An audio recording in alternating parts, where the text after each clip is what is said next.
Bonjour les graphes, ravi de vous retrouver pour cette nouvelle vidéo. Alors comme chaque lundi, presque comme chaque lundi, on va faire un petit point sur les cryptos, le Bitcoin crypto. Avant tout cela, j'aimerais vous parler justement d'une interview que j'ai donnée chez Tradover qu'on ne présente plus. Et donc je vous invite à regarder, que vous fassiez du trading action ou que vous fassiez du trading crypto, pour moi c'est la même chose, c'est la même idée. Et cette interview potentiellement pourra vous aider à cela. N'hésitez pas également à naviguer un petit peu sur tout le site, il y a beaucoup d'interviews qui sont très intéressantes. Notamment je peux vous recommander celle de Laurent Albi. Globalement, voilà, je pense que c'est un site à garder dans vos favoris, puisque au fur et à mesure, Trado enrichit donc les différentes interviews, et c'est toujours intéressant d'écouter les points de vue et l'expérience qu'ont pu acquérir d'autres traders. Et ça, voilà, je vous le présente ici dans cette vidéo crypto, mais globalement, je pense que ça peut aider aussi les traders de crypto-monnaie. Voilà, ceci étant dit, on attaque directement aux actions. Je vous mettrai le lien dans la description pour aller voir l'interview. Au niveau du Bitcoin. Alors la seule chose qui me gêne sur le Bitcoin, c'est de voir encore To The Moon et vraiment des scènes d'euphorie que l'on peut voir, là, les trucs à Miami et tout ça, là, c'est assez impressionnant de voir ça quand même. Voilà, et puis la haine qu'il y a sur Elon Musk, etc. Bon, voilà, c'est pas Elon Musk qui fait le marché, alors bien entendu, ça, il y a un effet il y a un effet court terme, mais tout ça, c'est du bruit. Ce que vous devez bien comprendre, c'est que si le marché, si le Bitcoin va se casser la figure, ça sera pas la faute de Elon Musk, c'est l'ensemble du marché. On est sur un marché de toute façon qui démontre sa psychologie, son émotion et le fait qu'on est dans la psychologie des foules en permanence, et que malgré le fait que vous ayez énormément de personnes qui vous disent to the moon, qui sont long terme et qui lâcheront pas, on le voit bien, dès qu'il y a une petite baisse, etc., ça panique quand même assez rapidement. Mais ça aussi, voilà, c'est lié au fait de tout ce qu'on avait pu se dire, c'est lié au fait qu'on est quand même sur des actifs qui sont assez jeunes, des carnets également qui sont assez creux, hein. On est sur des choses, voilà, où vous avez une grosse partie finalement du flottant qui est aux mains de grosses baleines, et quelque part, voilà, c'est très rapidement, on ne va pas retrouver la contrepartie. Donc c'est pour ça que les choses accélèrent. Sinon, voilà, quand je vois un actif qui s'est pris quasiment moins 50% dans la figure, et qu'au-delà de cela, je vois quand même des scènes toujours d'euphorie, etc., moi, ça me gêne un petit peu. Je me détache complètement du graphique ici, bien entendu, mais ça me gêne un petit peu, et je me dis qu'on n'a pas purgé l'euphorie. Et alors qu'on a déjà pris moins 50% et que je trouve qu'on n'a pas encore purgé l'euphorie, c'est pour moi un signal qu'il faut encore rester prudent. Alors bien entendu, au-delà de cela, on n'est pas à l'abri de casser ici par le haut, de rebondir. Tout le monde vous dira à ce moment-là, bah, ça y est, c'est reparti comme un lance tour. Non, non, pour moi, je veux dire 42 000 $, mais surtout 46 000. Hein. Potentiellement, on peut encore gagner 10 000 $ sur le Bitcoin, ce qui permettrait justement à cette euphorie de ticker. Mais c'est là où je pense que le piège se refermerait. Donc pour moi, de toute façon, tant qu'on est en dessous des 42, et j'irai même jusqu'au 46, il faudra considérer toute hausse du Bitcoin que comme du rebond. Alors bien entendu, comme je l'ai déjà dit, à 10 000 $, c'est toujours intéressant. Éventuellement, 6 ou 10 000 $ de rebond, ça peut toujours être appréciable. Mais voilà, pour moi, on reste en mode trading. Le mode investisseur, pour l'instant, il n'y est pas tant qu'on ne repassera pas ces 46 000 $. Donc pour moi, voilà, je resterai plutôt méfiant. On va un petit peu ajuster le triangle, voilà, sur quelque chose d'un petit peu moins obtus. On a cet oblique ici qui résiste plutôt pas mal. Sinon, je partirai du principe que vous avez ce support horizontal. Alors il y en a plusieurs, mais celui-ci, je trouve qu'il est assez intéressant sur la zone des 34 000 $. On va parler en zone et pas en point précis. Et donc en fait, on est en train de construire la figure, on est en train de congestionner la figure. Et on voit une figure qui commence à devenir moins obtuse. Donc ça me plaît un petit peu plus. Mais le signal qui va en sortir là-dessus, voilà, c'est un retour de la volatilité.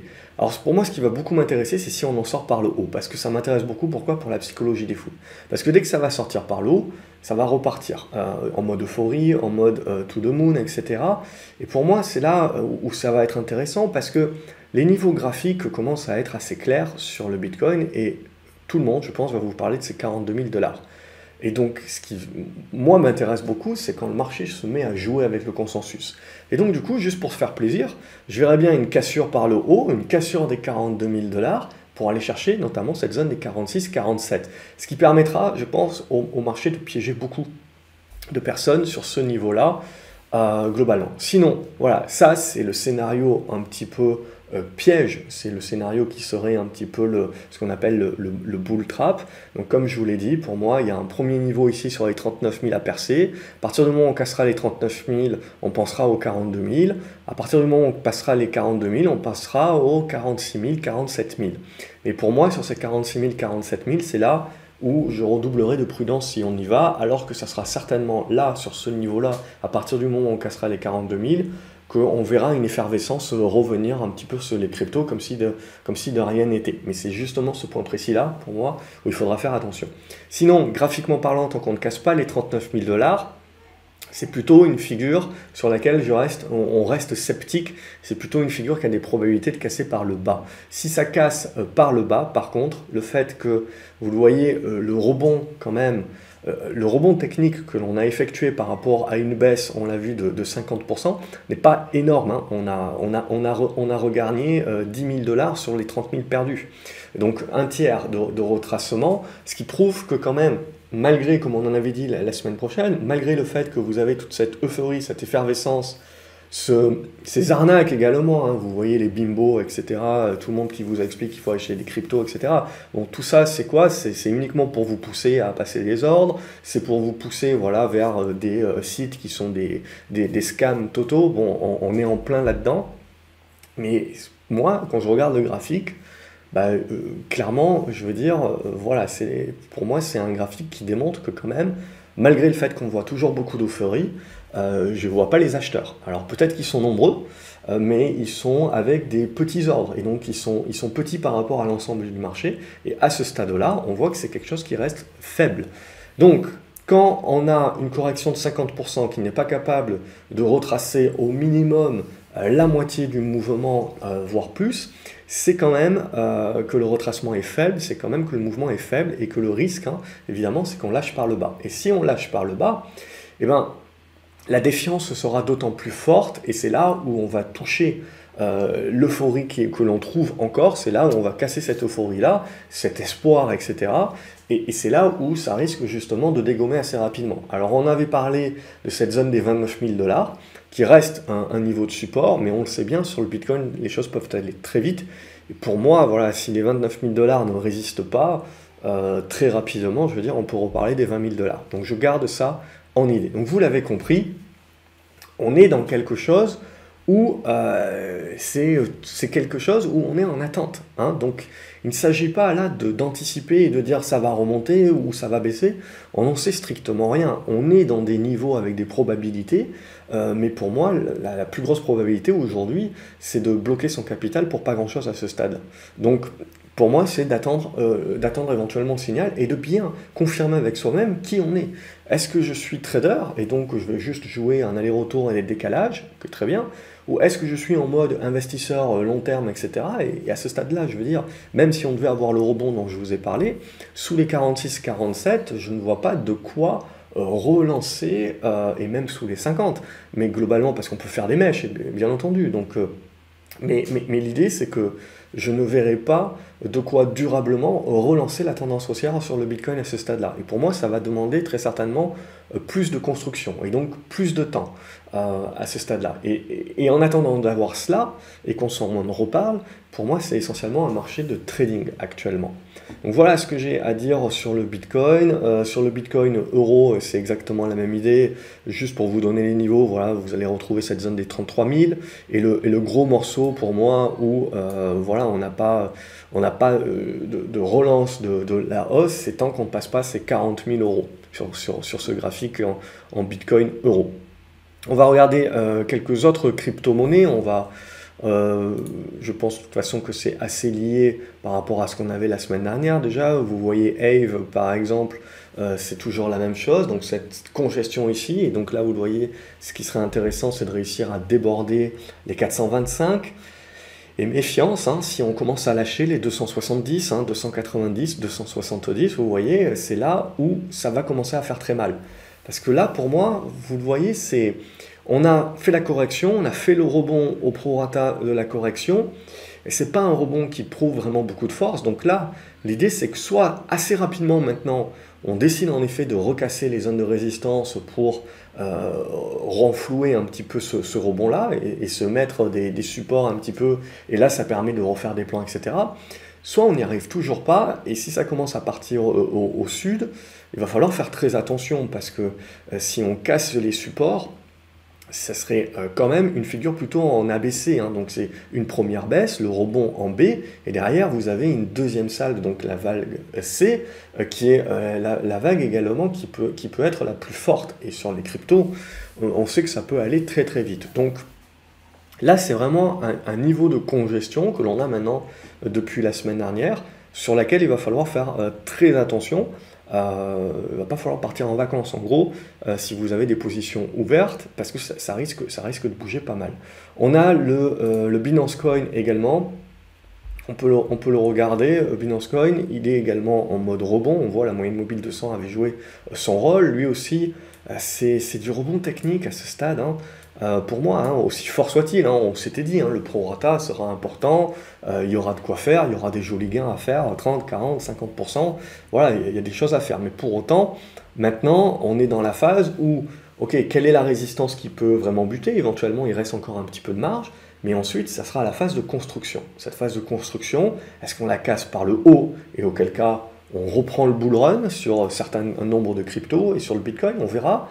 Ou est-ce qu'on bute, on n'y arrive pas et on finit par recasser par le bas, et auquel cas, sans pour autant parler de crack, etc., mais auquel cas on continuera de dégrader lentement mais sûrement la tendance, ou en tout cas elle demandera de la construction supplémentaire. C'est pour ça que je vous dis, ça ne sert à rien à ce stade encore soit on est en mode trading, soit en mode investisseur. Le risque c'est de bloquer le capital pendant un certain moment avant d'avoir vraiment une vraie construction qui nous permet d'en savoir un petit peu plus. Et puis en tout cas, si vous le décidez, il faut rester réactif, et donc il faut continuer de suivre, parce que ça peut bouger, ça peut bouger assez rapidement. Au niveau du BAT, c'est exactement comme la semaine dernière également, vous voyez, ça reste une congestion. Mais c'est des congestions qui sont molles. Pour moi, c'est là où je suis. Il faut attendre que le marché se décide, hein, d'un point de vue graphique, mais là où je suis un petit peu sceptique, vous voyez, c'est qu'on met un petit peu de temps. Si on était vraiment encore dans du bull run, même après une grosse correction, la réaction aurait été très forte, très rapide. Là, le fait que la réaction est pour quasiment toutes les cryptos de seulement un tiers de retracement, et surtout on bute et on se traîne, etc. Moi, je resterai prudent quand même. Bitcoin Cash, qu'est-ce que c'est? C'est exactement la même chose. C'est de la congestion molle, donc prudence encore à ce stade. On est en attente des sorties de figures, hein. Je veux dire, il n'y a pas grand-chose de plus à se dire, tant qu'on ne sort pas réellement des figures d'un point de vue purement graphique. Cardano, vous voyez, un peu plus fort. Ça, c'est ce qui m'intéresse également. Hop, on va matérialiser cette zone de résistance ici, et donc la figure de congestion qui se met en place. Donc Cardano, vous voyez, par exemple, là, c'est bien pédagogiquement pour vous expliquer qu'on a retracé à peu près la moitié. Ça reste pour l'instant du rebond. On ne peut pas encore parler de relance du bull run, etc. Donc mais on s'est remis au-dessus de support, etc. Bref, il y a de quoi un peu plus définir un plan déjà. Ça casse par le bas, sortir rapidement, mais sortir déjà un peu plus proprement, on va dire. Donc là, on a une bonne congestion. Vous voyez un support aux alentours des 1,40, une résistance aux alentours des 1,90, et on est là aussi dans le no man's land, c'est-à-dire en mode zigzag à l'intérieur de la figure, et on est en attente. Ça casse par le haut. On reparle de relancer le bull run, aller chercher les 2,10 par exemple, et puis on verra la suite. Ça casse par le bas, là aussi, il faudra certainement viser la moyenne mobile 200 qui va se retrouver sur cette zone de support des 90. Mais là aussi, on aura un petit peu cassé clairement la dynamique. Cosmos, même chose, c'est très faiblard, hein, vous voyez, on a du rebond technique, mais qui n'arrive pas à repasser en dessous de l'ancien support, donc qui devient résistance.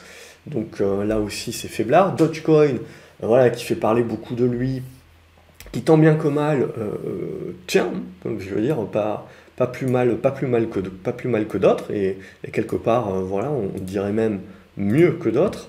Mais globalement, ça va être la même chose pour moi. On a cette congestion qui se met en place. Tant que vous ne réussissez pas à déborder, vous voyez, cette zone des 45 centimes de dollars, ça va rester dans la congestion et on ne relance pas réellement encore le bull run.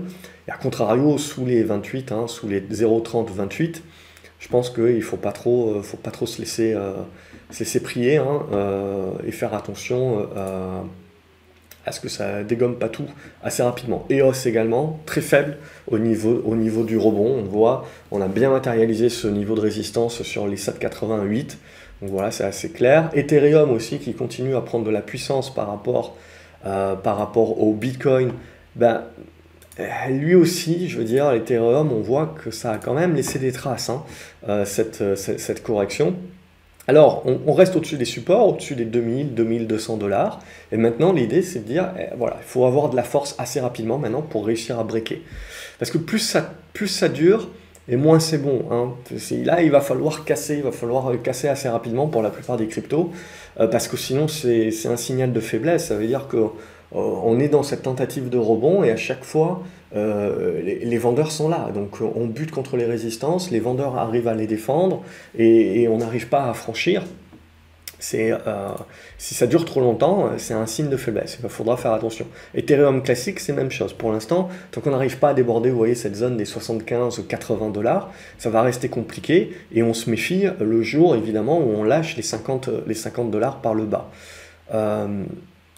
Horizon, même chose. Horizon, vous voyez, bon, le rebond a été assez important, mais pour autant, voilà, on a buté sur la résistance qu'on avait déjà mise la semaine dernière. Donc, tant qu'on ne repasse pas ces 122 dollars, il n'y a pas de relance du bull run. On est éventuellement, voilà. Ce qu'il faut se dire également, c'est que vous voyez, les figures qui sont construites sont très larges, donc pour du trading, c'est très bien. Mais avant de parler de crack, également, il faudrait casser par le bas pour vraiment dire, bon, là, on a vraiment cassé la dynamique, c'est foutu, etc. Là, la tendance en soi sur beaucoup de crypto-monnaies n'est pas foutue, c'est juste qu'il faut accepter qu'il peut y avoir pas mal de zigzags, pas mal de volatilité, en attendant qu'on construise et accepter que éventuellement ces figures-là, vous le voyez, sont assez larges, ce qui veut dire que les constructions peuvent éventuellement durer aussi. Pour ça que je vous dis, voilà, il faut prendre des décisions, trading ou investissement, mais si on prend une décision investissement, il faut accepter que potentiellement on est sur quelque chose qui risque de prendre du temps dorénavant. IOTA aussi, je trouve assez faible tant qu'on ne redépassera pas les 1,60. Et là, pour moi, ça doit se décider là, sur les prochaines séances. Sinon pour moi, c'est des signaux où il faut vraiment marquer le truc à la culotte parce que ça va valider les faiblesses. Au niveau de Litecoin, même chose, dépasser les 200 dollars assez rapidement. Mais même si on devait les dépasser, je veux dire, vous avez des niveaux de résistance assez importants sur cette zone des 250, 260 dollars. Mais déjà, 210 dollars à dépasser, ça serait au moins un premier niveau. Monero, même chose, le niveau à dépasser, on va le mettre ici aux alentours de ces 330 dollars. On continue le rebond là aussi, mais c'est des rebonds construits, alors que si réellement on devait relancer le bull run, pour moi, on aurait dû y aller franco. Là, les rebonds construits, c'est plutôt des congestions, et les congestions, on peut toujours en sortir par le haut, bien entendu, mais méfiance donc si on en sort par le bas. Je me répète, mais j'appuie là-dessus parce que c'est important, parce que quand je vois quand même l'espoir qu'il peut y avoir, bon, c'est important aussi de savoir faire la part des choses, et de ne pas espérer pour l'instant pour pas grand-chose. Pour autant, on a des congestions sur Neo, on va retrouver ce qu'on retrouve sur le Bitcoin par exemple, c'est une congestion en espèce de triangle symétrique. On n'est pas à l'abri de casser par le haut, mais de la même chose, comme sur le Bitcoin, même si on vient à casser par le haut, je pense qu'il faudra éviter de tomber dans tout le bruit court terme qui vous dira ça y est, c'est reparti comme en 40, etc. Et d'entrevoir, par exemple sur Neo, cette résistance des 80 dollars. Qui sera un très bon rebond à jouer, etc. Mais tant qu'on ne dépassera pas ces 80 dollars, ça restera du rebond encore à ce stade-là. Donc bien interpréter les choses pour éviter de se faire rouler dans la farine, parce que même si on casse ces résistances par le haut, ce ne sera pas fini. Il y aura d'autres résistances à casser encore avant de pouvoir parler de relance du bull run et tout ce que vous voulez. Même chose sur le nano. Là aussi, on est en train de congestionner et de construire dans la figure. Et là aussi, je dirais la zone des 10 dollars vraiment à réussir à repasser. Sinon, on continue à congestionner là-dessus, et tant qu'on ne passe pas, et plus de temps on passe à ne pas passer, plus je deviens sceptique sur la capacité qu'on ait à relancer le bull run. Et après, si on commence à naviguer un petit peu trop vers les supports, il faut se méfier sur la cassure, ça peut aller assez vite. Oh My Go, ça va être la même idée, hein, donc sous les 8 $, pour moi, il n'y a pas de relance. On reste sur des rebonds larvés, hein, quelque part. Ktum, c'est la même chose, hein. Redépasser les 15 $ pour reprendre un petit peu du poil de la bête. Ripple XRP, c'est la même idée, hein. Alors ici, on peut peut-être le voir un petit peu en triangle ascendant à ce stade-là, mais on va retrouver ces mouvements de congestion. Alors ça va se décider, il manque peut-être encore quelques séances, etc. Ça va se décider, mais là, même si on casse par le haut, les 1,20 $ restent quand même une grosse résistance à ce stade-là. Le Stellar, même chose, on va retrouver même chose sur le Stellar. On voit, pour moi, le niveau à dépasser, je vais arrondir à 50 centimes de dollars. Mais pour l'instant, on voit que toute tentative de rebond est avortée. Donc c'est léger. Mais on arrive à l'épilogue, hein. Tezos également, on va arriver à l'épilogue sous les 4 $, allez 5 $ pour arrondir, pareil, je ne vois pas de gros débordements, de grosses relances du bull run, je resterai là aussi plutôt prudent. Tronix, même chose, on voit cette zone ici que j'avais mis sur les 10 centimes de dollars. Sinon, tout ça c'est du rebond. Et donc vous ne faites pas avoir, même si ça casse par le haut, pour moi, ça sera pour du trading, pour viser ici par exemple sur Waves un retour sur les 20 $. Et derrière, entrevoir plutôt une construction congestion. On aura l'occasion d'en reparler, plutôt que de penser qu'on va repartir tout d'un coup. Alors, c'est toujours possible, bien entendu, mais je le jouerai plutôt encore en mode trading là-dessus, quitte à revenir plus tard sur des constructions, mais pas en pensant qu'on va casser toutes les résistances en ligne droite. J'y crois pas trop, surtout avec le rebond, la faiblesse du rebond qu'on a mis en place. On peut toujours aller chercher un petit peu plus haut, mais pour moi ça reste du rebond, et le fait que là depuis 2 semaines ça rame prouve quand même que on a du mal à repartir.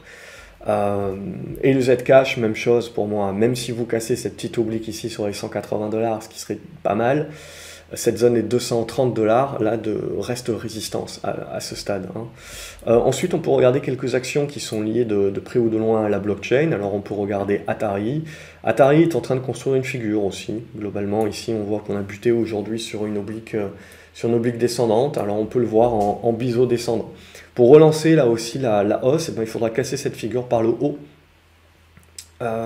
Bitcoin Group qui est coté en Allemagne, là aussi, c'est très faible. C'est un truc sur lequel vous pouvez jouer du rebond technique, etc. Mais voilà, pour moi, il n'y a pas grand-chose pour parler de relance tant qu'on ne se remet pas au-dessus des 50 $ sur cette valeur-là. Et pour moi, c'est dangereux, les probabilités, à moins d'être trader de très court terme, les probabilités, là, si vous rentrez en anticipation, elles sont pour l'instant encore contre vous. Et au mieux des cas, vous bloquez de l'argent parce qu'il faudra que ça prenne du temps potentiellement pour repartir. Coinbase, qu'est-ce que ça nous fait? Pas grand-chose pour moi. Toujours même chose sur Coinbase, c'est dépasser au moins les 250 $ pour se sortir la tête de l'eau et se remettre dans des bonnes dispositions. Ça, voilà. Mais je continue d'observer Coinbase, il y a plusieurs façons de le voir, mais déjà, si on casse les 250 $, on se remettra dans des dispositions où un plan se tente. Alors que là, pour l'instant, on reste en pure anticipation. Les grayscale Bitcoin et Ethereum, évidemment, on retrouve ce que l'on retrouve sur le Bitcoin et Ethereum. Donc, c'est des constructions en congestion plutôt faibles. Donc, voilà, même chose que l'on s'est expliqué sur le Bitcoin et Ethereum. Ça casse par le haut, on peut nourrir un rebond, mais pour moi, ça restera un rebond qui ne relancera pas le bull run tant que, voilà, on ne dépassera pas, vous voyez, cette zone des 38 $ à 40 $. Ça restera pour moi encore dans de la construction.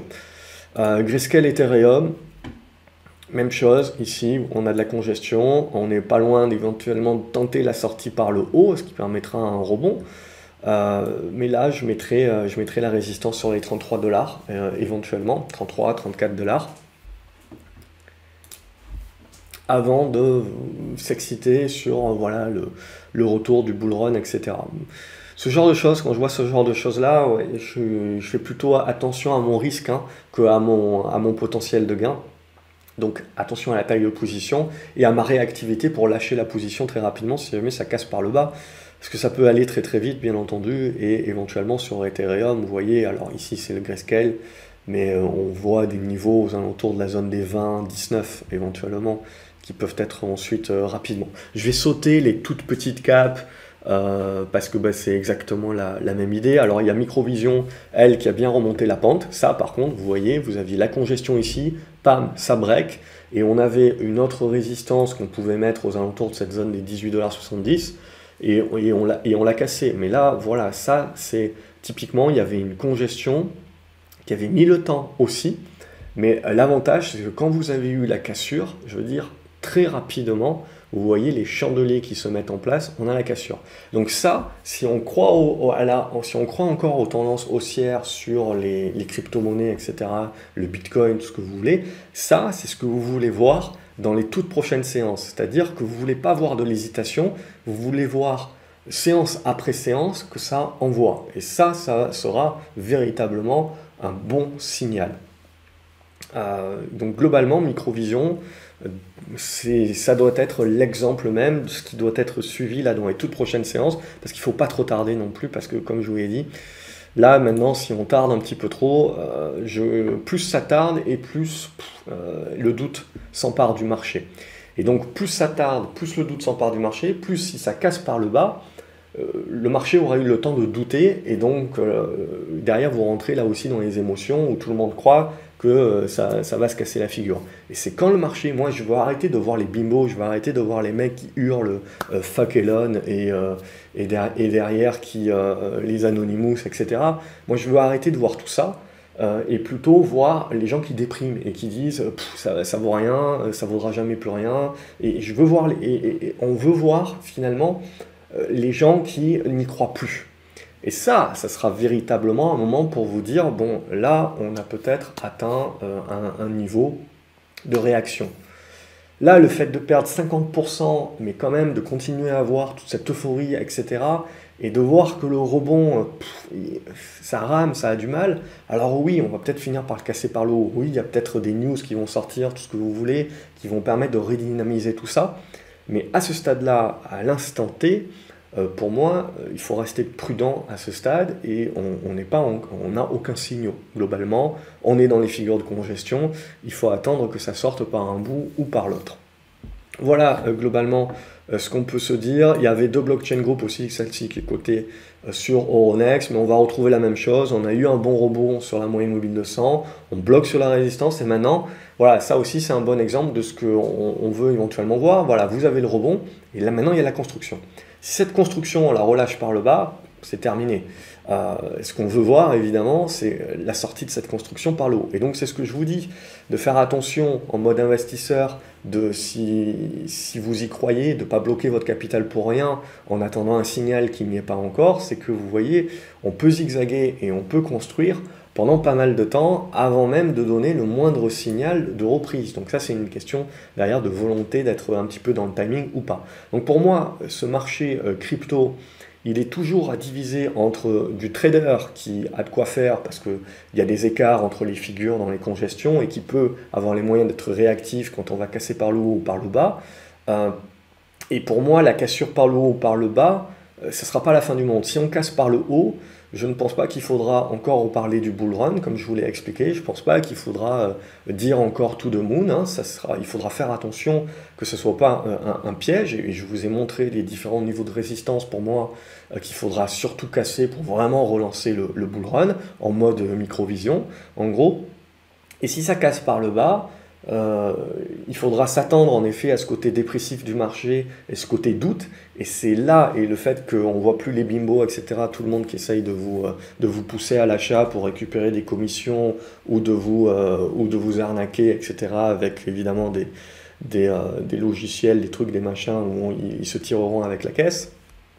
Voilà, et une fois que le marché déprime bien, là, ça sera peut-être, alors peut-être que ça sera 29 000, peut-être que ça sera 20 000, j'en sais rien, on verra. Mais globalement, le but, c'est de pas d'essayer d'anticiper ça, mais de regarder un petit peu le sentiment de marché. Moi, quand un actif perd 50% et que je vois les mecs qui sont encore très hargneux contre le moindre mec qui va dire que ça va baisser, et qui sont euphoriques, etc., et où on voit toujours autant de scams que ce que l'on voit, je me dis qu'on n'a pas purgé complètement. Donc si le marché a encore besoin de baisser et de purger et que le bull run, en tout cas celui-ci, est terminé, je me dis qu'il y a encore de la marge. C'est ça qu'il faut se dire. Donc réfléchir en termes de ratio gain-risque. Et donc du coup, pour celles et ceux qui sont en position, à moins d'être évidemment long terme sur une toute petite ligne, donc où on n'a pas besoin de suivre, il va falloir quand même regarder les prochaines séances là, parce que ça va se décider au moins sur ce premier mouvement là, pour rester un minima réactif. Voilà, comme d'habitude, j'espère que cette vidéo vous a plu. N'oubliez pas de vous abonner à la chaîne, de cliquer sur la petite clochette de notification, comme ça vous ne loupez rien, de liker la vidéo, de la partager, de me dire ce que vous en pensez, qu'est-ce que vous pensez de la tendance actuelle, hein. Vous n'êtes pas obligé d'être d'accord avec moi, vous pouvez être en mode espoir aussi. Pour l'instant, on est neutre, donc on a autant de personnes qui peuvent croire que ça va casser par le haut que de personnes qui pensent que ça va casser par le bas. Mais pour moi, au-delà de cette cassure, c'est de penser à l'après et d'éviter, lorsque ça va casser, de tomber dans un camp du « ça y est, c'est to the moon, reparti bull run » ou de tomber dans le camp « ça y est, c'est la fin du monde, crypto, ça percera jamais, c'est terminé, etc. » Voilà, et je pense qu'il faudra savoir raison garder quand même à l'issue de cette figure, et ne pas croire que tout dépend de la cassure de cette figure actuellement de congestion. Voilà, je vous souhaite une excellente journée, je vous retrouve dans les commentaires pour savoir ce que vous en pensez. À la prochaine vidéo, salut les graphes.